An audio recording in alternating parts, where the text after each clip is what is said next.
तो चलिए शुरू करते हैं। सभी से रिक्वेस्ट है वीडियो को लाइक कर दीजिए और अपने सभी दोस्तों के साथ ज़्यादा से ज़्यादा शेयर करिएगा। पहला क्वेश्चन है, न्याय दर्शन की रचना किसने की थी? न्याय दर्शन की रचना किसने की थी? पहला क्वेश्चन ये आपसे पूछा जा रहा है। देखिए, न्याय दर्शन की रचना की थी गौतम ने, महर्षि गौतम, याद रखना।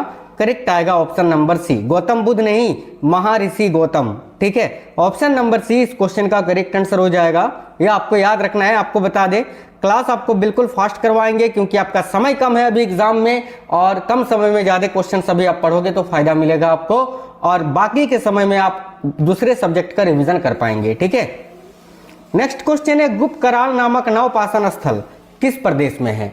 ये एक नवपाषाण स्थल है साथियों जिसका नाम है गुप्त कराल। आपको बताना है वर्तमान समय में ये कहां पर स्थित है।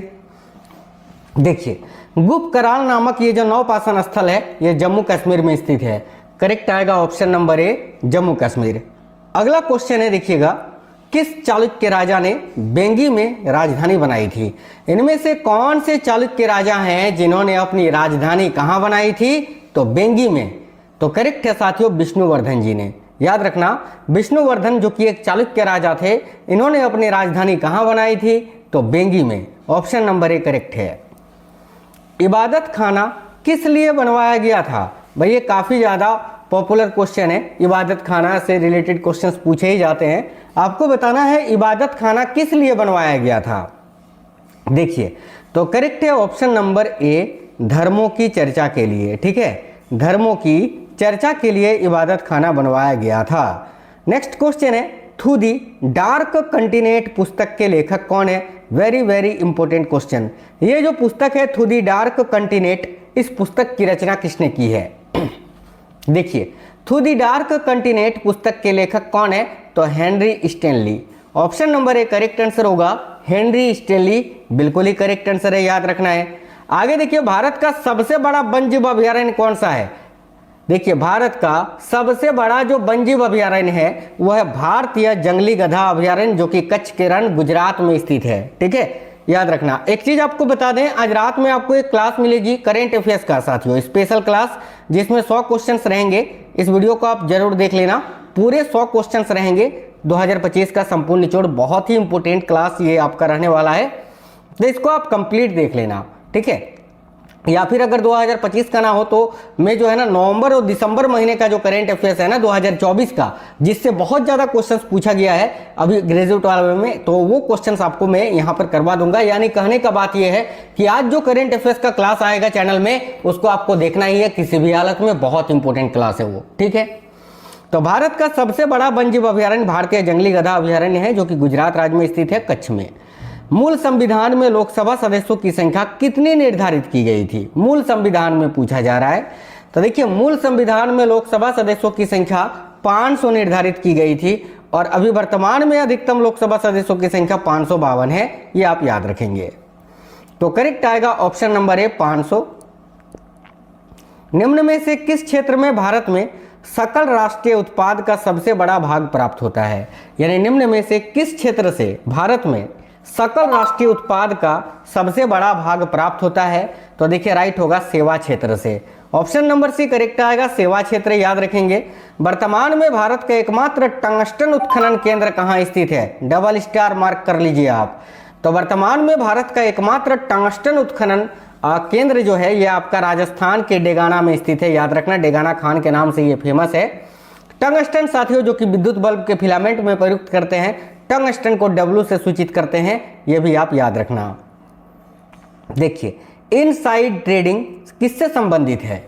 शेयर बाजार का यानी इकोनॉमिक्स का क्वेश्चन है ये। इनसाइड ट्रेडिंग किससे संबंधित है? करेक्ट है, शेयर बाजार से। ऑप्शन नंबर सी करेक्ट आएगा। अलाउद्दीन खिलजी के आक्रमण के समय देवगिरी का शासक कौन था? तो भाई, अलाउद्दीन खिलजी ने जिस वक्त आक्रमण किया था देवगिरी पे, उस समय वहां का शासक कौन था?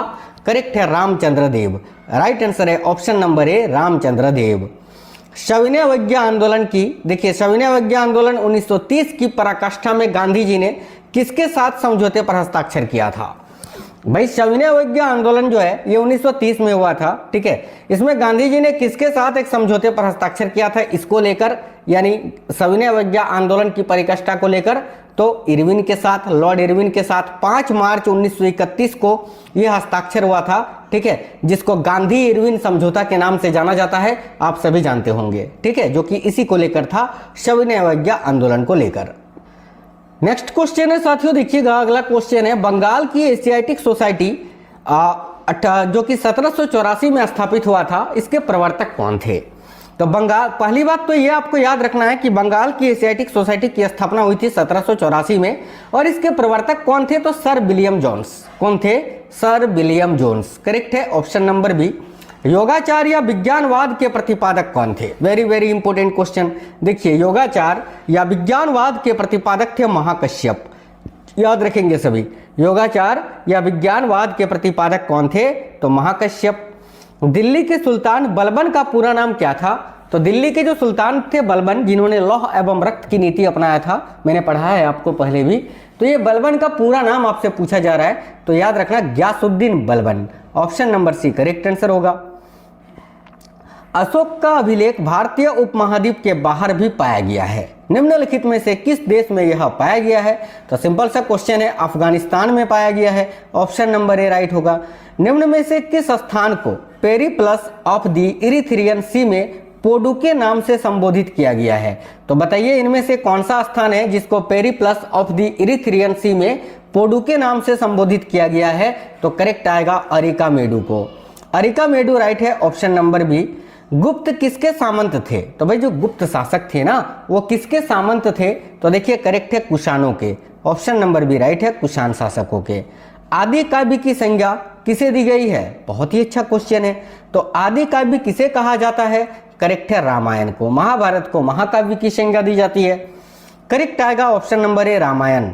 कृष्णदेव राय ने अमुक्तमाल्यद जो कि एक काव्य थी, इसकी रचना किस भाषा में की थी? ये भी क्वेश्चन बहुत ज्यादा पूछा गया है। तो कृष्णदेव राय ने अमुक्तमाल्यद काव्य की जो रचना है वो किस भाषा में की थी? देखिए करेक्ट आएगा तेलुगु भाषा में, क्योंकि कृष्णदेव राय जो हैं वो विजयनगर साम्राज्य के राजा थे। आगे देखिए